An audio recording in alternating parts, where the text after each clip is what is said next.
말씀의 제목은 모든 탐심을 물리치라. 탐심은 저절로 물러가지 않기 때문에 물리치라. 굉장히 우리에게 각오를 좀 다짐하라, 노력하라, 그런 의미에서 모든 탐심을 물리치라, 이런 표현으로 우리에게 주셨습니다. 한국인의 관념 속에 보통 복 그러면, 여러분, 복 그러면 언뜻 떠오르는 세 가지가 있습니다. 돈, 건강, 자녀. 돈, 건강, 자녀. 재물이 많고 건강하고 자녀가 잘 되면 복 받았다고 생각을 해요. 그리고 실제로 한국 사람들 참 좋아하죠. 그 세 가지 얻고 싶어서 밥상에도 복, 이불에도 복, 수저에도 복, 젓가락 그 조그만 데도 복. 실제로 그런 것들을 갈구합니다. 그 중에서도 돈을 복의 대명사로 생각하는 것 같아요. 뭐 한국뿐만은 아니겠지만요. 그래서 이런 말도 있어요. 돈이 되는 일이라면 뭐든 한다. 이런 뭐라고 표현해야 돼요? 이렇게 말하는 사람도 있어요.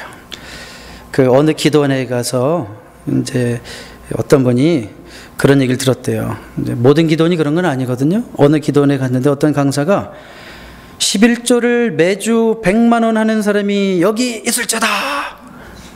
매주 100만 원 하는 사람 여기 있을지어다. 매달 말고요. 매주.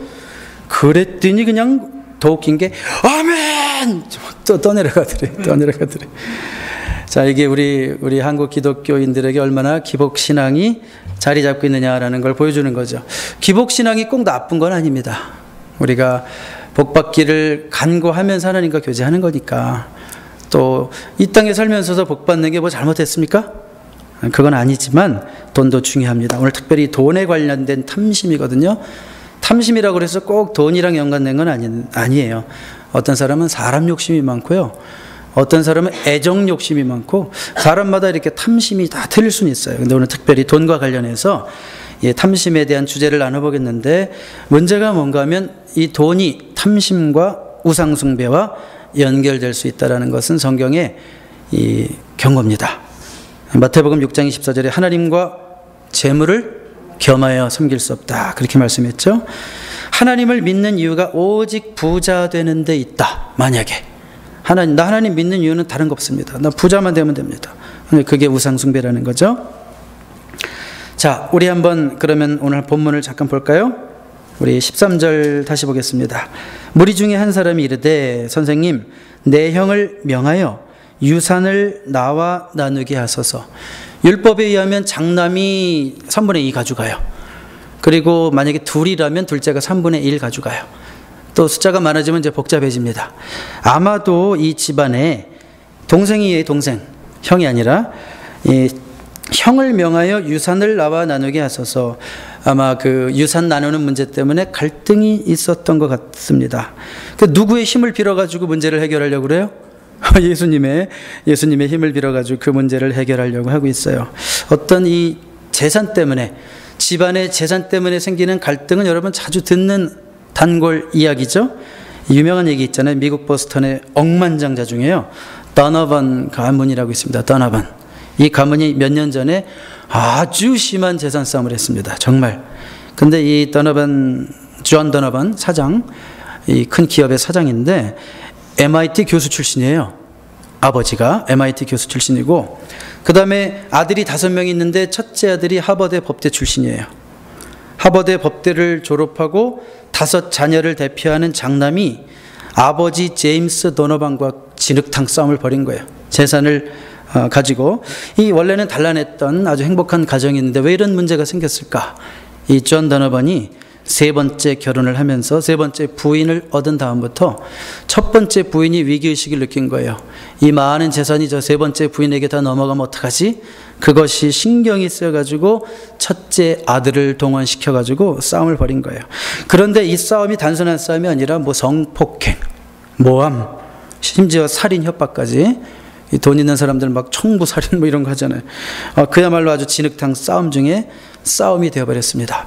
우리는 이런 얘기를 들으면 뭐 그런 얘기 많이 나오지 않습니까? 영화에도 많이 나오는 얘기 아닙니까?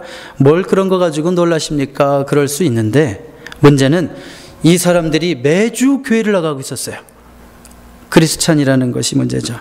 이들의 싸움을 보도한 기사 중에 이 도너번 가문의 오랜 친구인 전 예일대 학장인 폴 맥커버이가 이런 말을 했어요. 도너번 일가는 주일마다 교회를 찾았던 행복한 가정이었다. 그런데 언제부터 균열이 생기고 틈이 생기기 시작했어요? 재산 문제 때문에. 그러니까 돈이 많다는 것이, 특별히 부모가 많다는 것이, 없어 살아본 사람들은 그것이 한없이 부럽기도 하지만 그것이 꼭 행복한 건 아니구나라는 교훈을 우리가 간접적으로 얻을 수 있습니다. 자, 어쩌면 오늘 본문에도 이제 이런 상황이 벌어진 걸지도 모르겠습니다. 문제가 너무 어려워지니까 예수님께 와서 부탁을 하는 거예요. 그랬을 때 예수님이 14절에 뭐라고 얘기하시나요? 이르시되 이 사람아, 누가 나를 너희의 재판장이나 물건 나누는 자로 세웠느냐 하시고. 여러분, 예수님이 물론 재판장이십니다. 그렇죠? 예수님은 재판장도 되십니다. 예수님은 물건 나누는 지혜도 있으십니다. 그렇지만 예수님은 재판장에 불과하신 분은 아니죠. 이 기복신앙이 예수님의 예수님됨을 편협하게 하고 왜곡시키는 거예요. 지금 자신들의 어떤 탐심을 이루기 위한 도구로 단지 필요한 예수님을 동원시키고 있는 거예요. 그러니까 기복신앙이라는 것이 우리의 잘못된 신앙도 예수님을 왜곡시키는 거예요.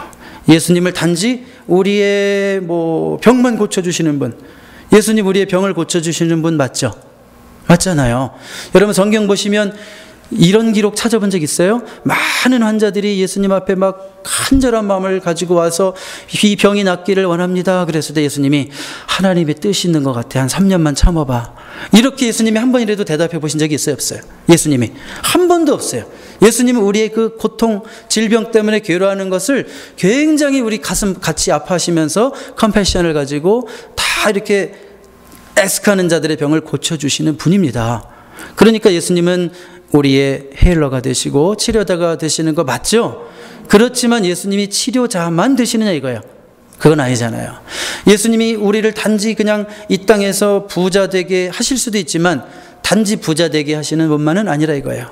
그러니까 우리의 신앙이 편협되기 시작하면 예수님을 나의 이기적인 사심을 채우는 데 필요한 그 한 도구, 한쪽 사이드로만 예수님을 이해할 수가 있다는 거예요. 지금 이 사람도 이제 그런 실수를 하고 있는 거예요. 15절 우리 한번 같이 읽어볼까요? 시작.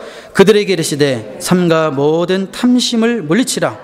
사람의 생명이 그 소유에 넉넉한 데 있지 아니하니라 하시고. 자, 이제는 원래는 한 사람으로 발단이 돼서 이런 사건이 터졌는데 사실은 탐심에 대한 교훈은 그 한 사람뿐이 아니라 모든 사람에게 필요한 교훈이고 오늘 우리에게도 필요한 교훈이기 때문에 예수님이 이제는 청중을 바라보시면서 그들에게 이르시되 삼가 모든 탐심을 물리치라 그랬어요. 제가 서론에서도 말씀드렸지만 탐심이라는 것은요, 싸워야 되는 거예요. 그냥 가만히 있으면 없어지는 게 아닙니다. 이 말씀을 준비하면서 제가 이렇게 또 새벽기도 마치고 제 아내와 집에를 가면서 그런 대화를 나눴어요. 여보, 우리 한번 생각해 봅시다. 우리는 가만히 있는데 왜 이렇게 집에 짐이 늘어날까요? 여러분, 가만히 있으면 짐이 줄까요, 낼까요? 여러분 한번 살아나온 시간들을 생각해 보세요. 가만히 있었어요. 우리가 욕심 부린 것도 아니에요. 우리가 막 뭘 사재기 하려고 한 것도 아니에요. 근데 한 10년만 지나고 새집 들어가고 10년만 지나면 짐이요, 거의 2배, 막 3배가 된단 말이에요. 그러니까 사실은 이렇게 들어오는 데는 힘든 일이 없어요. 살다 보면 누가 주기도 하고 또 필요해서 산 것이 어떻게 좀 쌓여 있기도 하고, 그렇지만 없어지는 거는 쉽지가 않아요. 그거는 뭐가 필요해요? 노력이 필요해요. 이상하게 킵하지 않아도 되는 거를 다 킵하고 싶은 게 우리 마음속에 있어요. 어떤 목사님이 그렇게 얘기를 하시더라고요. 여러분, 탐심이 뭔지 아십니까? 여러분 쇼핑 갔을 때 꼭 필요해서 사는 것은 탐심이라고 하지 않습니다. 그런데 저거 앞으로 미래에 필요할 것 같아 라고 사는 건 탐심일 수 있대요. 항상 그렇다는 건 아니지만 저거 앞으로 필요할지도 모르는데 그렇게 사는 것은 우리의 탐심에서 나온 것일 수도 있다는 거예요. 왜냐하면 사실 그렇게 사놓으면 나중에 진짜 쓰기도 하지만 사실은 한 5년 뒤에 이거 내가 왜 샀지? 먼지 툭툭 털고 누굴 주든지 이런 일들이 많이 생긴단 말이에요. 자, 그래서 이 탐심이라는 것은 저절로 없어지는 것이 아니라 부단히 싸워야 돼요.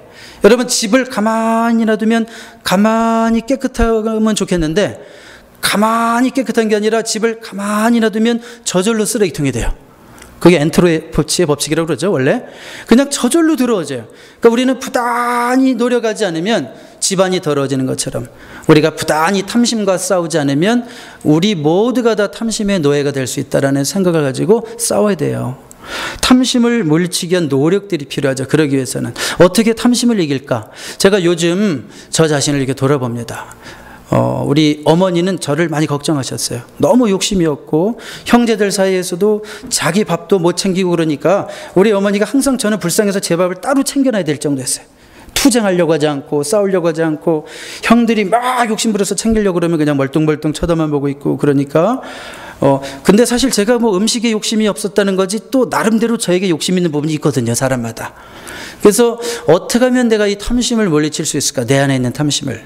그러니까 의도적으로 한번 좀 버려볼까? 제가 그동안 그 LP 레코드라고 그래서 저 어딜 같은 데 가면 1불에 2불에 그 제가 좋아하는 음악들이 있으면 이렇게 한 달에 한 장 정도씩 샀는데도 그게 보니까 100장이 넘어요. 생각해봐요. 한 달에 한 장 사도 제가 여기서 9년이 있었는데 원래 가지고 있었던 거에 그게 쌓이면. 그래서 요즘 어떤 생각을 했냐면 이거 내가 항상 듣는 거 아니면 이제 한 달에 2장씩 거꾸로 버려야지. 그러니까 버릴 때요 아까워요. 하나도 안 듣는데도. 여러분 옷장에서 입지 않는 옷 괜히 버리려고 그러면 아까운 거랑 똑같은 거예요. 아깝지만 버리는 훈련 한번 해보자. 왜? 이거 어차피 뭐 필요 없는데 1년에 음악 한번 들을까 말까 하는데 내가 왜 이거를 들고 있어야 되냐 이거야. 그러니까 그런 식으로 탐심이라는 것은 우리의 어떤 노력이 필요해요. 부단한. 제가 오늘도 자전거를 한 대 버리고 스쿠터를 한 대 버리고 하여튼 많이 버렸어요. 오늘 우리 아주 열심히 버렸어요. 신나더라고요. 여러분 그 뭐가 생길 때보다 버릴 때 그 통쾌함을 아십니까? 야 내가 버렸다. 집착하지 않고 버렸다. 나중에 야드 세일 해야지 이런 생각 안 하고 버렸다. 이 버렸다는 것에 너무나 제 마음에 기쁨이 있더라고요. 자, 이것이 뭐 작은 문제지만 작은 것 같지만 우리 삶의 일상 속에서 욕심이라는 것을 이길 수 있는 방법은 작은 데서 얻는 대신 버리는 훈련을 하는 거예요. 자꾸. 요 옷은 내가 가지고 있으면 6개월 후에 살 빼서 입을 건데 그 생각 안 하고 지금 맞는 사람한테 주는 거예요. 나중에 6개월 지나봤더니 아니나 다를까 역시 3파운드가 더 늘었어요. 그러니까 지금 생각하면서 살아야지 6개월 후에 1년 후에 꿈을 갖는 것도 좋고 미래를 대비하는 것도 좋지만 탐심이라는 것은 항상 너무 미래를 대비할 때 온다라는 것이 오늘 본문도 가르쳐줘요. 이 부자가 뭐라고 얘기하는지 아시죠? 이야, 이 많은 재산 어떡할까? 평생 먹고 살아야 되니까 창고를 준비해놓고 보관하자 이러잖아요. 보관하자. 그러니까 탐심이랑 보관이랑 연결이 된다는 걸 여러분 기억하세요. 자, 그래서 예수님 다시 이제 말씀 보세요. 삼가 모든 탐심을 물리치라. 사람의 생명이 그 소유에 넉넉한 데 있지 않다. 이걸 좀만 풀어서 얘기하면 삶의 의미가 생명이라는 것은 생명의 의미가 삶의 의미가 소유에 많은 데 있지 아니하니라. 동의하십니까? 말은 동의하는데 아닌데 아직 내가 이루어야 될 부가 더 많은데 이런 생각이 우리에게 있단 말이에요. 사실은. 그렇지만 우리 예수님 분명히 말씀하셨어요. 부자가 될 수는 있지만 삶의 의미가 그렇다고 해서 부자가 되는 것이 삶의 의미가 더 풍족해지고 부유해지고 그런 건 아니다 라고 주님이 분명히 말씀하시는 거예요. 그러면서 이제 예수님이 예를 드시는 거예요. 예. 16절부터 또 비유로 그들에게 말하여 이르시되 자 봐라. 이렇게 탐심을 부리고 탐욕의 결과가 어떤 건지를 봐라. 이렇게 말씀하시는 거죠. 한 부자가 그 밭에 소출이 풍성하매. 자, 여러분 이 말씀 가운데 이 부자가 이 밭이라는 게 원어로 보면 원래 타운으로 번역이 돼. 타운. 그러니까 어떤 마을을 소유할 만큼 큰 부자라 이거. 유지라 이거예요. 큰 부자. 그런데 막 사업이 잘 돼요. 저쪽 지점도 잘 되고 이쪽 지점도 잘 되고 막 장사가 너무 잘 된단 말이에요. 소출이 풍성해요. 요즘 말로 하면 그냥 막 돈을 이게 입금하기에 바쁘게 또 입금하고 또 입금하고. 그러니까 은행에서 최고 고객이 됐다 이거예요. 근데 지금 여기 본문에서 이 사람이 뭐 불법으로 돈을 벌었다라는 암시가 있어요, 없어요? 없어요. 우리는 부자니까 이 사람이 혹시 뭐 불로소득 아니면 뭐 어디서 부정축제 뭐 이런 식으로 좀 잘못된 방법으로 돈을 벌었을까라고 생각할 필요까지는 없어요. 그런데 벵겔이라고 하는 아주 유명한 주석가 설교가가 무슨 얘기를 했냐면 가장 정당한 방법일지라도 가장 정직한 방법일지라도 부가 되는 길은 위험하다 그랬어요. 그러니까 부하게 되는 길에는 위험이 있다 그랬어요. 그러니까 여러분 부하게 되려고 하는 것은 성경의 편에도 보면 그것이 올무가 돼서 욕심 가운데 빠진다고 그랬는데, 이 부하게 되는 길에는 위험이 있다. 그러니까 지나치게 부자가 되는 사람, 지나치게 삶의 그 목적 자체가 부를 위해서 달려가는 사람은 가장 극단적으로 말하면 언젠가 하나님을 버릴 수다 이거예요. 하나님과 재물을 겸하여 섬길 수 없다 그랬으니까. 그러니까 인생의 목적이 나는 오직 그 부라고 하는 그 목적이 딱 설정되어 있는 사람은 굉장히 위험한 길을 가고 있다 이거예요. 왜냐하면 부자가 되는 길이 위험하다는 것은요, 이 세상에 깨끗한 부자는 굉장히 적기 때문입니다. 여러분, 우리 부흥회를 다녀가신 김동호 목사님이 청부론 해가지고 깨끗한 부자라는 책도 쓰시고, 그분 정말 투쟁하면서 살지만 실질적으로 여러분들이 비즈니스 현장이나 삶의 현장에 데려가면 조금 더 돈 벌기 위해서 타협할 수 있는 여지는 정말 많습니다. 뭐 어떻게 하냐고요? 제가 이래봬도 유학생활 10여 년 동안 아르바이트를 많이 했잖아요. 세탁소도 해보고 그로서리도 해보고 술도 팔아보고 담배도 팔아보고 다 해봤어요. 전도사님 담배 주세요. 담배 팔았다니까요 제가. 담배도 팔았다니까요. 자, 그러니까 부하려고 하는 것은 위험한 거고, 깨끗한 부자, 이런 부자는 거의 없어요. 그래서 부자들이 하는 합리화가 뭔지 아시죠? 어쩔 수 없는 거라고. 어쩔 수 없는 거라고. 이래야지 나라 먹여 살리지 이러잖아요. 부정을 해서라도 내가 벌어야지 나라 먹여 살리지, 이런 합리화가 있단 말이에요. 쉽지 않은 거예요. 자, 어쨌든 그렇지만 이 부자가 뭐 거짓되게 벌었는지 어쩌는지 모르겠어요. 근데 이 부자가 한 생각이 문제죠. 심중에 생각하여 이르되 내가 곡식 쌓아둘 곳이 없으니 어찌할까 하고. 여러분, 이 생각한다는 건 참 중요한 거예요. 신중해야 돼요, 우리는. 그런데 하나님 없는 생각이 얼마나 위험한지, 우리의 모든 생각에 하나님이 포함되지 않는 생각이 얼마나 위험한지를 이 사람이 보여주는 거예요. 심중에 생각하여 이르되 어찌할꼬. 결론이 어떻게 나나 보세요. 하나님 없는 생각의 결론이 어떻게 나나 보세요. 그렇지, 이 재산을 가지고 불쌍한 사람들 돕고, 지금 선교사 파송하는데 그 선교사 지원하고, 어느 교회가 어렵다고 그러는데 월세 내기도 빡빡하다고 그러는데 교회 하나 지어주고, 또 그 옆에다가 학교 하나 지어주고, 이렇게 결론이 났을까요? 그 어마어마한 돈으로 락펠러처럼 대학교 세우고 교회 세우고 11조만 계산하는 회계사가 23명이었다며요? 락펠러가? 뭐 그런 식으로 좋은 일을 한 게 아니란 말이에요. 뭐라고 생각하나 보세요. 18절. 생각의 결론이 뭔가 보세요. 생각 결론이.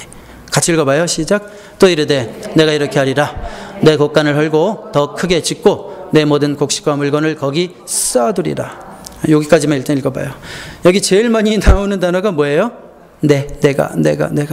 자, 지금 이것은 이렇게 부하게 된 것이 우리 그리스도인이라면 분명히 그렇게 고백해요. 하나님, 내가 지금 이렇게 사는 것도 집 주신 거, 차 주신 거, 밥 먹을 수 있는 거 다 하나님의 은혜입니다. 내가 잘 되면 하나님의 은혜입니다. 그러니까 좋은 교회에서 신앙생활하는 것도 하나님의 은혜입니다. 이게 분명히 나오게 돼 있어요. 하나님의 백성이라면. 근데 이 사람은 하나님의 은혜가 없어요. 은혜를 몰라요. 지금 다 누구의 힘으로 그렇게 된 거로 착각하고 사는 거예요. 내 힘으로. 그래서 19절까지 이어볼까요? 또 내가 내 영혼에게 이르되 영혼아, 여러 해 쓸 물건을 많이 쌓아두었으니 평안히 쉬고 먹고 마시고 즐거워하자 하리라. 돈을 버는 목적이, 돈을 저축하는 목적이 나왔죠. 뭐예요? 쉬고 먹고 마시고 즐거워하자. 짐승이에요. 의미가 없어요. 영적인 관심이 1%라도 있어요? 없어요? 없어요. 쉬고 먹고 마시고 즐거워하자. 오직 이 목적을 위해서 돈을 벌고 오직 이 목적을 위해서 돈을 저축하겠다 이거예요. 여러분, 요한 웨슬레라는 분이 아주 유명한 말을 했어요. Gain all you can. 여러분들이 벌을 수 있는 대로 벌으십시오. Save all you can. 할 수 있는 대로 최대한 저축하십시오. 그렇지만 중요한 말은 그 다음이에요. Give all you can. 그렇게 모았으면 줄 수 있는 만큼 주십시오. 근데 저는 이분과는 생각이 약간 틀려요. Give while gaining. 벌면서 주십시오. Give while saving. 저축하면서 주십시오. 그러니까 이건 동시적으로 일어나야 되는 거예요.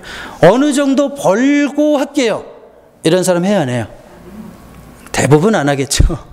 그러니까 적을 때 못하는 사람은 많을 때도 못하고요. 지금 못하는 사람은 나중에도 못하는 거예요. 여러분 모든 인생이 그렇습니다. 미래는 뭐가 나아지겠지? 아니요. 지금 여기서 잘하는 사람은 나중에도 잘하는 거예요. 오늘 여기서 잘하는 사람은 내일도 잘하는 거예요. 그래서 이것도 마찬가지예요. 오늘 돕지 못하면서 나중에 돈 좀 벌고 뭐 자식들 다 키우고 그때는 돈 나갈 일 없나? 건강 때문에 맨날 병원 다녀서 또 뭐 거기 돈 나가면 그러면 이제 보험 문제 해결되고 보험 문제 해결되면 돈 나갈 일 없나? 자식이 또 결혼한다고 그러고 또 손자가 결혼한다고 그러고 그러니까 지금 못하면 미래에도 못하는 거예요. 그러니까 우리는 돈을 벌어야죠.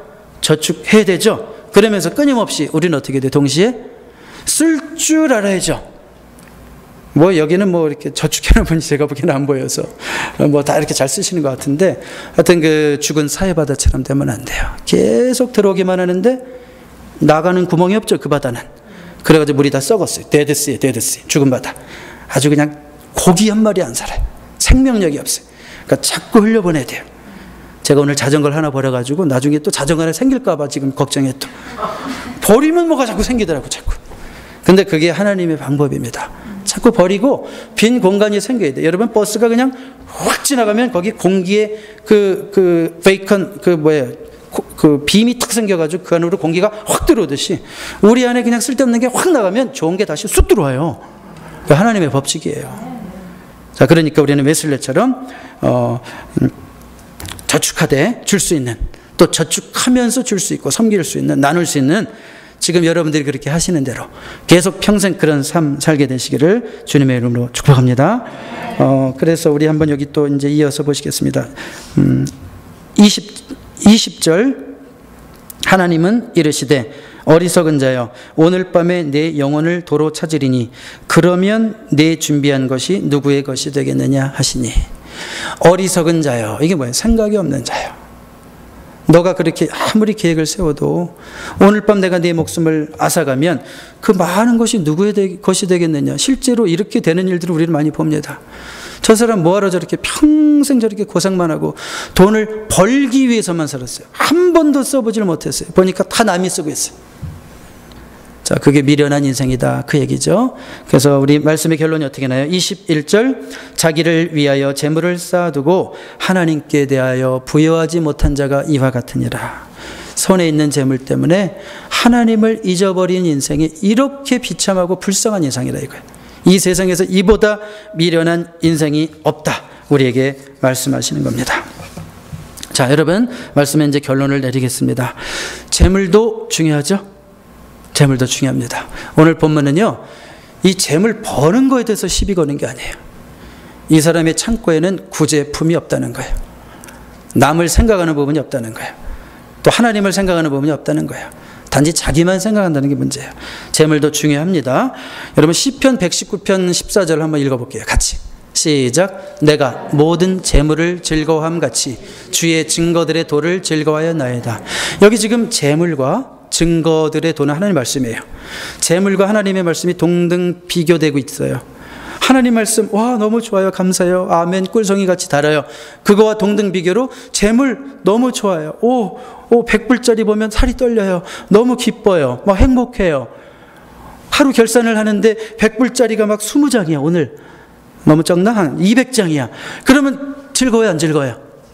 이거로 우리 넷째 뭘 사줄까? 막 이런 식으로 마음에 흥분이 생기고 즐겁단 말이에요. 돈을 우습게 여기지 마시라고요. 어떤 면에서 좀 재물을 우습게 여기는 목사님들도 봤어요. 그런데요, 재물을 우습게 여기던 그 목사님들, 신령한 목사님. 황금을 보기를 진짜 돌같이 아주 그냥 청빈한 삶을 사신 분이 말년에 가서 크게 고생하는 걸 가끔 봐요.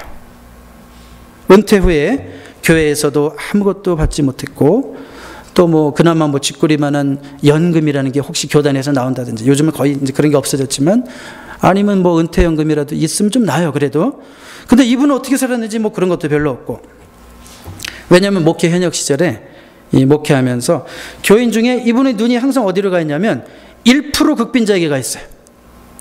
그러니까 목사는 중간쯤 봐라 이런 얘기가 있어요. 사실은 이제 우리 그 선배 목사님들이 그렇게 가르쳐요. 너무 부자도 쳐다보지 말고 너무 저 아래도 쳐다보지 말고 중간을 봐라.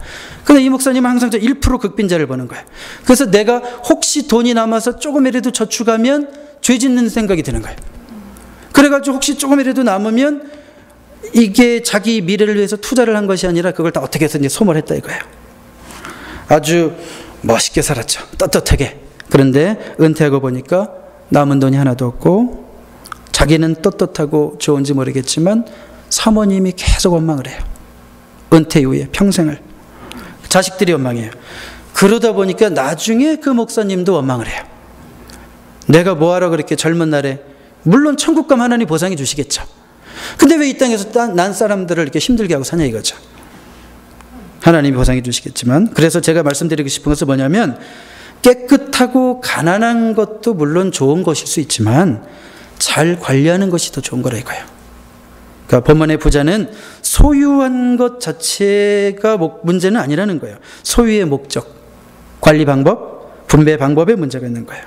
있다고 해서 전부 탐심이 있는 것은 아닙니다. 여러분, 노후를 바라보시는 여러분, 노후를 위해서 최소한의 것을 생각하고 살아야 돼요. 그러니까 우리 하나님의 백성들은 지혜로워야 돼, 뱀같이. 그러니까 우리 모두에게 드리는 말씀이에요. 저를 포함해서. 그러니까 노후를 위해서 최소한의 것을 생각하는. 사모님, 제발 한 달에 1불씩이라도 저축을 하세요. 그러니까 그렇게 주변에서 왜 얘기하는 분이 그렇게 많은데 왜 시작을 안 하십니까? 그러니까 어떤 분이 그래요. 목사님, 1불부터 시작하세요. 왜 어렵게 생각하세요? 1불부터 시작하세요. 그런 인생 되시기 바랍니다. 그래서 재물도 귀하다. 관리가 귀하다. 자, 그렇지만 분명한 것은 재물보다 더 귀한 것이 있다 없다. 예, 그래서 시편 119편, 72편, 같은 시편의 19편, 119편에 나오는 거예요. 우리 이 말씀을 우리의 마지막 고백으로 읽고 고백하고 우리 같이 기도하겠습니다. 시작. 주의 입의 법이 내게는 천천금은보다 좋으니이다. 천천금은도 너무 좋고 우리가 하나님이 주신 분복을 잘 지킬 줄 알아야 되지만 역시 그거보다 비교급으로 하나님의 말씀이 최고다라고 하는 이 뼛속 깊은 고백이 우리 가운데 있게 되기를 주님의 이름으로 축복합니다. 기도하겠습니다.